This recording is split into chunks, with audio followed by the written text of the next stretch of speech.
Hello everyone, welcome to career information job alerts. तो हर दिन की तरह आज आपसे मैं इस वीडियो में जो वैकेंसी शेयर करने वाला हूँ वो है एयर इंडिया के अंडर जो वैकेंसी निकली है for the post of cabin crew, उसके बारे में। सबसे पहले एजुकेशनल बैकग्राउंड के बारे में बात करेंगे तो आपका जो है क्लास 12 कंप्लीट होना चाहिए फ्रॉम रिकग्नाइज बोर्ड और यूनिवर्सिटी विथ मिनिमम 60% मार्क्स। उसके बाद एज लिमिट के बारे में बात करेंगे तो अगर आप फ्रेशर हो तो आपका एज जो है वो 18 से 22 तक होना चाहिए। अगर आप एक्सपीरियंस क्रू हो तो आपका 32 तक यहाँ पे एज जो है वो चलेगा। उसके बाद में आपके पास current Indian passport, pan card और आधार कार्ड जो है वो मैंडेटरी है। यहाँ पे जो आपका फिजिकल रिक्वायरमेंट्स है यानी कि हाइट, फीमेल्स के लिए 157 सेंटीमीटर्स एंड मेल कैंडिडेट्स के लिए जो है मिनिमम वो है 172 centimetres.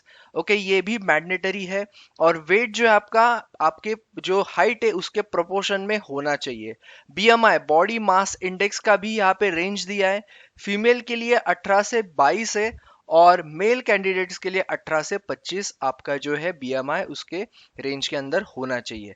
Then well groom with no visible tattoos in uniform, fluent in English and Hindi. और यहाँ पे आई विजन के बारे में भी यहाँ पे क्राइटेरिया दिया हुआ है। तो ये आपके जो है ये मैग्नेटरी क्राइटेरिया है अपार्ट फ्रॉम योर क्वालिफिकेशंस, तो ये बहुत जरूरी है। उसके बाद में स्किल सेट्स के बारे में बात करेंगे।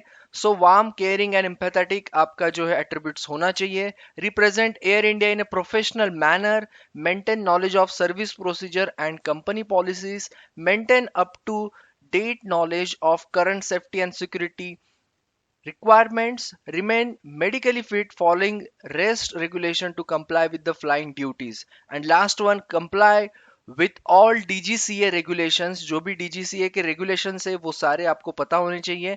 and ability to maintain all required licenses up to date।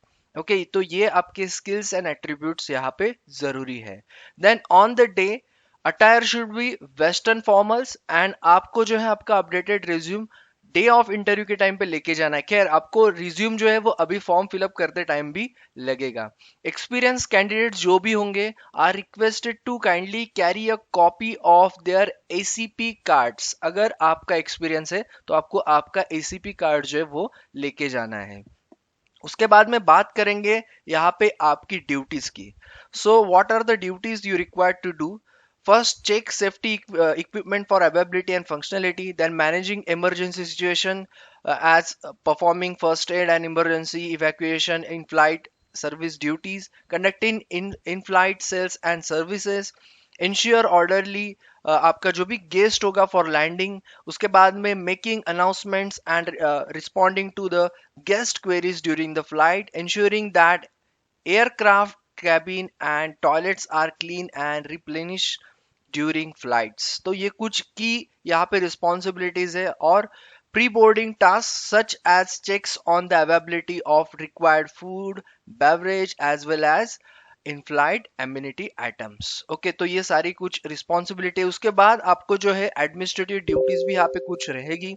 So attending mandatory pre flight briefings, preparation of reports on flight incidents including safety, service and security incidents. Okay तो ये total आपकी यहाँ पे ड्यूटीज जो है keywords में यहाँ पे बताई है। अब बात करेंगे सिलेक्शन प्रोसेस।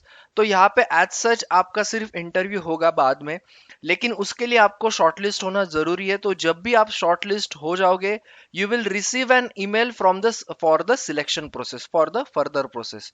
अब बात करेंगे अप्लाई कैसे करना है। तो आपको अप्लाई करते टाइम क्या क्या चीजें जरूरी है। सबसे पहले आपका जो इंटरव्यू लोकेशन है वो आपको यहाँ पे देना है। ओके इंटरव्यू लोकेशन जो दिया है यहाँ पे लगभग कोलकाता है, चेन्नई है, दिल्ली है, मुंबई है, हैदराबाद है और बैंगलोर है। तो ऐसे बहुत सारे लोकेशंस यहाँ पे दिए हैं। उसके बाद में आपका जो है यहाँ पे सीवी अपलोड करना है, जैसे मैंने आपको बताया कि आपको यहाँ पे तो अपलोड करना ही है। उसके बाद में आपका नाम, जेंडर, एज, उसके बाद सबसे इंपॉर्टेंट जो है जेंडर एंड हाइट, आपको जो है यहाँ पे पेयर से जो है सबमिट करना है और सिलेक्ट करना है। उसके बाद में आपका वेट, क्योंकि उसी प्रोपोर्शन के साथ आपका होना चाहिए, ये चीज याद रखना। विजिबल टैटूज है या नहीं, अच्छे से लिखना, अगर है तो लिखना यस, और आप शायद रिजेक्ट भी हो सकते हो, तो इसलिए टैटूज होंगे, तो ये चीज याद रखना। Passport, passport number, pan card वगैरह आपको सारी चीजें लगेगी। नेक्स्ट करोगे तो आपको आपकी एजुकेशनल बैकग्राउंड और बाकी सारी जानकारी भी यहाँ पे देनी पड़ेगी, यानी कि आपकी सारी पर्सनल, प्रोफेशनल और रिलेटेड टू आपके आईडीज और यहाँ पे फिजिकल स्टैंडर्ड्स, ये सारी चीजें यहाँ पे जरूरी है। ओके, तो आपसे मैं लिंक शेयर कर दूंगा। पहला लिंक आपसे मैं ये शेयर कर दूंगा ताकि आपको कोई दिक्कत ना आए, और दूसरा लिंक आपसे मैं शेयर करूंगा वो है ऑनलाइन एप्लीकेशन का, डायरेक्टली आप यहाँ पे अप्लाई कर पाओगे। तो ऐसे ही आपके लिए मैं जॉब जो है वो लाता रहूंगा, हर दिन जॉब नोटिफिकेशन आपको ये चैनल पे मिलते रहेंगे। तो सबसे इंपॉर्टेंट है सब्सक्राइब और बेल आइकन को हिट करना, क्योंकि इंटीमेशन आपको तभी मिलेगा, वरना जो है यहाँ पर लास्ट डेट्स बहुत सारी होती है इन जॉब नोटिफिकेशंस, तो वो निकल ना जाए, वो भी जरूरी है। तो टेलीग्राम चैनल भी आप चाहे तो ज्वाइन कर सकते हो, तीसरे नंबर पे आपको जो लिंक शेयर करूंगा वो टेलीग्राम का है, आप अगर चाहे तो वो ज्वाइन कर सकते हो, लेकिन सब्सक्राइब और बेल आइकन को हिट करना बहुत जरूरी है। Stay tune guys and all the best everyone, hope so आपका जल्दी से जल्दी अच्छी अपॉर्चुनिटी आपको मिल जाए, and thank you all and all the best everyone.